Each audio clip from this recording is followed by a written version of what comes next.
بسم اللہ الرحمن الرحیم۔ اللہ تعالیٰ نے 5 نمازیں جو ہیں وہ ہر مسلمان کے اوپر فرض کی ہیں، لیکن اس کے علاوہ بھی کچھ نوافل نمازیں ایسی ہیں کہ اگر انسان اس کو ادا کرے تو اس کی فضیلت بہت زیادہ ہے، اجر بہت زیادہ ہے اس کا، جس میں سے نماز اشراق ہے، چاشت ہے، ٹھیک ہے، اوابین ہے، تہجد کی نماز ہے، یہ نوافل نمازیں، لیکن اللہ تعالیٰ نے ان کی فضیلت بہت رکھی ہے اور اس کا ریوارڈ بہت زیادہ ہے۔ تو کوشش یہی کرنی چاہیے کہ انسان وقت اگر ہو تو اس کو ضرور پڑھے، اس کو چھوڑے نہ۔ اب ان کی کتنی رکعت ہوتی ہیں، کس ٹائم پہ ان کو پڑھنا ہوتا ہے، وہ میں آپ لوگوں کے ساتھ شیئر کر لیتا ہوں۔ حضرت علی رضی اللہ تعالیٰ عنہ نے فرمایا کہ صبح کے وقت جب آفتاب آسمان پر اتنا اونچا چڑھ جاتا ہے، اوپر عصر کی نماز کا وقت ہوتا ہے، اس وقت آپ صلی اللہ علیہ وسلم 2 رکعت نماز اشراق پڑھتے تھے، یعنی جب سورج پورے اچھی طریقے سے اس کی روشنی ہو جاتی ہے تب اس کی اشراق کی نماز جو ہے وہ پڑھی جاتی ہے، اور جب مشرق کی طرف اس قدر اونچا ہو جاتا ہے جس قدر ظہر کی نماز کے وقت مغرب کی طرف ہوتا ہے تو اس وقت 4 رکعت چاشت کی نماز پڑھی جاتی ہے۔ اب کسی کو سورج کا اندازہ اتنا نہ ہو تو وہ سورج کو دیکھ کے نماز پڑھے، تو آج کل تو اب آسانی اتنی ہو گئی کہ وقت کا پتہ ہوتا ہے کہ اس وقت میں اشراق کا ٹائم ہو گیا ہے اور آپ عشاء کی نماز پڑھ لیں یا چاشت کا نماز ہے۔ اب کہیں سے بھی مسجدوں میں بھی ٹائمنگ ہوتی ہے، آپ انٹرنیٹ کے تھرو بھی ٹائمنگ نکال سکتے ہیں، تو وہاں سے بھی پتہ چل جاتا ہے۔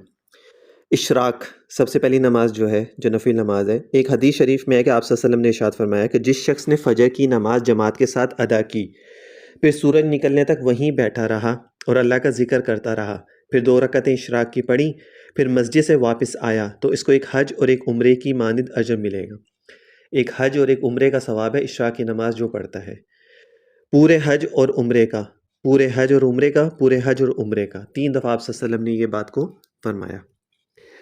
نماز چاشت، تو اس سے آپ کو یہ پتہ چل گیا کہ ایک تو وقت کون سا ہوتا ہے، کس ٹائم پہ پڑھنی ہے اشراق کی نماز، ٹھیک ہے، اور کتنی رکعت پڑھنی ہے اور اس کا اجر کتنا ہے، ریوارڈ کتنا ہے، وہ بھی آپ کو پتہ چل گیا۔ اب آگے ہے نماز چاشت۔ اکثر علماء فرماتے ہیں کہ چاشت کی نماز مستحب ہے، اسے کبھی پڑھ لیا جائے اور کبھی چھوڑ دیا جائے۔ حضور کی عادت کریمہ اکثر نوافل میں ایسی ہی تھی، یعنی کبھی پڑھتے اور کبھی چھوڑ دیتے۔ اکثر صحابہ تابعین کا اسی طرح عمل تھا ان کا بھی۔ نماز چاشت کی تعداد اکثر علماء مختلف بیان کرتے ہیں، کم از کم 2 رکعت اور زیادہ سے زیادہ 8 رکعت ہے، تو کوئی 2 بھی پڑھ لے گا تو وہ بھی ادا ہو جائے گی۔ حضور سے اسی قدر نقل کی گئی ہے۔ اس نماز کی قرات میں مشائخ کے اوراد میں سورۃ الشمس، سورۃ الضحیٰ، سورۃ اللیل اور سورۃ الم نشرہ مرقوم ہے، یعنی اگر کوئی اشراق کی نماز پڑھتا ہے تو اگر وہ 2 رکعت پڑھتا ہے یا 4 رکعت پڑھتا ہے تو ان صورتوں کی پڑھ سکتے ہیں، ان صورتوں کو یہ سنت میں آ جائے گا، لیکن اگر کوئی حافظ نہیں ہے، کسی کو اگر یہ صورت یاد نہیں ہے تو پھر وہ کوئی بھی پڑھ سکتا ہے۔ اور نماز سے فارغ ہونے کے بعد یہ دعا پڑھے، 100 مرتبہ پڑھنا بھی معصور ہے۔ اللہم اغفر لی وارحمنی وتب علیہ انک انت التواب الغفور، اے اللہ مجھے بخش دے اور مجھ پر رحم فرما اور میری توبہ قبول فرما، بے شک آپ بہت توبہ قبول کرنے والے، بخشنے والے ہیں۔ اچھا، عصر سے قبل نوافل۔ حضرت عبداللہ بن عمر سے روایت ہے کہ آپ صلی اللہ علیہ وسلم نے ارشاد فرمایا کہ اللہ تعالیٰ کی رحمت ہو اس بندے پر جو عصر سے پہلے 4 رکعتیں پڑھے۔ یہ جو عصر سے پہلے سنت موقدہ تو نہیں ہے کہ جن کا پڑھنا ضروری ہے، لیکن اس کی فضیلت بہت زیادہ ہے، یہ 4 رکعت جو سنت ہوتی ہے عصر کی۔ بعد نماز مغرب نماز اوابین۔ حضرت عمار بن یاسر کے صاحبزادے محمد بن عمار سے روایت ہے کہ میں نے اپنے والد ماجد عمار بن یاسر کو دیکھا کہ وہ مغرب کے بعد 6 رکعتیں پڑھتے تھے، اور بیان فرماتے تھے کہ میں نے اپنے حبیب کو دیکھا کہ آپ مغرب کے بعد 6 رکعتیں پڑھتے تھے، اور فرماتے تھے کہ جو بندہ مغرب کے بعد 6 رکعت نماز پڑھے اس کے گناہ بخش دیے جائیں گے، اگرچہ وہ کثرت میں سمندر کے جھاگ کے برابر ہوں۔ کتنی بڑی فضیلت ہے مغرب کے بعد 6 رکعت پڑھنے کی، کہ سمندر کے جھاگ کے برابر بھی اگر گناہ ہوں تو معاف ہو جائیں گے۔ اب اس میں آسانی میں آپ کی ایک اور فرما دیتی ہوں، میں نے پہلے بھی ایک ویڈیو میں بتایا تھا کہ مغرب کے بعد 2 سنت جو ہے وہ ہے موقدہ، وہ پڑھنا ضروری ہے، پھر اس کے بعد 2 نفل ہوتے ہیں۔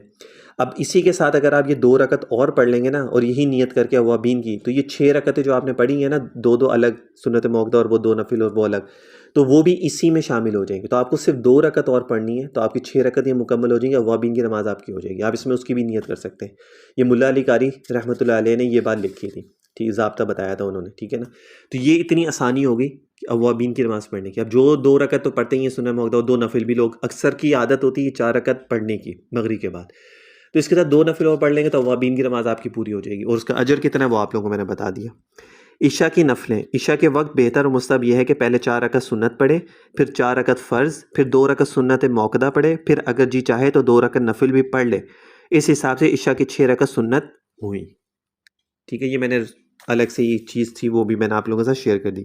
باقی کل کی جو ویڈیو ہوگی، یہ تو میں جو ابھی یہ کل اپلوڈ ہوگی نا، مینس کے ٹیوزڈے کو، جو ویڈنسڈے کی ہوگی اس میں بھی بہت ساری چیزیں نماز سے ریلیٹڈ میں آپ لوگوں کو بتاؤں گا۔ آگے ویڈیوز تھوڑی نماز سے ریلیٹڈ چلیں گی، تو کائنڈلی ضرور پوری سنا کریں۔ اگر وائس اوور ہوتا ہے تو پوری ضرور سنا کریں، اور اگر ویڈیو ہوتی ہے پوری دیکھا کریں، لوگوں سے ضرور شیئر کیا کریں، صدقہ جاریہ ہے۔ چینل کو سبسکرائب ضرور کر لیں، اور آگے ضرور شیئر کیا کریں، آپ کو بھی ثواب